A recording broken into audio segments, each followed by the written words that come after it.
Okay, so ready to dive in. Today we're looking at something pretty interesting. Interesting. I'd say it's more like a blast from the past. Yeah, maybe. Haha. Mm. It's this whole mask mandate thing popping up again. Yeah, you think we were done with those, right? Pandemic's over, everyone's moving on. That's what I thought too. But we've got this news story that's really got people talking, Oh and yeah, it's causing quite a stir online. it is. So basically, we're going to deep dive into this whole mask mandate situation and see what's what. Sounds good. Let's unpack it. So to kick things off, right? Yeah. Like it's not just some abstract idea anymore. No, not at all. We've got this specific case, right? A hospital system in Monterey, California. Monterey, huh? Yeah, and they've actually gone and reinstated a mask mandate. For everyone. Yeah, so visitors, staff, everyone inside. Wow, that's pretty significant. I mean, it's a hospital, so you'd think. I know, right? You'd think they'd be super careful anyway. Exactly. So to bring back a mandate now, I bet that's got people wondering what's going on. Oh, absolutely. And get this isn't just some tiny clinic either. Oh. This hospital system, they treat a huge chunk of Monterey's population, like almost 400,000 patients every year.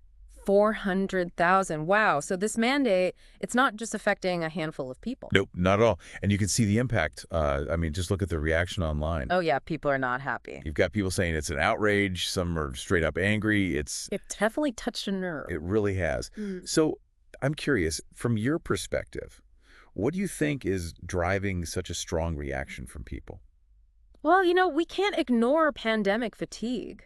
I mean, think about it. Years of restrictions, constantly changing rules, uncertainty. People are just... They're exhausted. Exactly. They just want to get back to normal life. Right. And so anything that even hints at going back to those times. It triggers this almost like a knee-jerk reaction. Totally. It's like, nope, we're done with that, even if it's just a mask. Yeah, but it's not just about being tired of restrictions either. You got to remember, the pandemic really shook people's trust in institutions.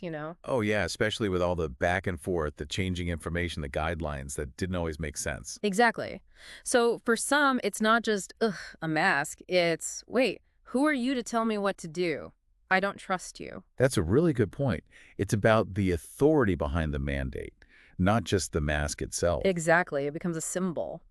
Absolutely. Now, the article also mentioned this other example of public transportation system, but they're taking a different approach. Different how? They're not mandating masks, just recommending them. Ah, that's interesting. So like a softer approach. Yeah, exactly.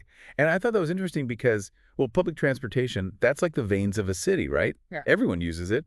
It is. It connects everyone, every part of the city. So a recommendation from them, even if it's not a rule, it kind of carries this weight.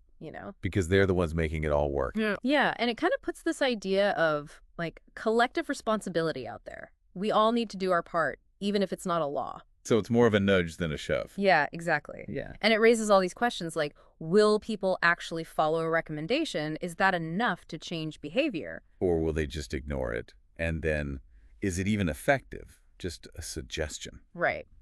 It really highlights how tricky it is to balance personal freedom with the whole, for the greater good thing, especially after a pandemic. Yeah, we've gone from masks are gone to this weird in-between phase where everyone's making their own rules. It's like a giant social experiment playing out in real time.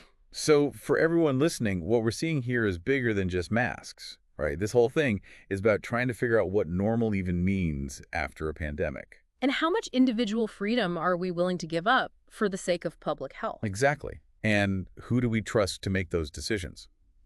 It's complicated, to say the least. So here's something to think about. Is this whole mask thing, is it just a temporary blip, or is it a sign of what's to come?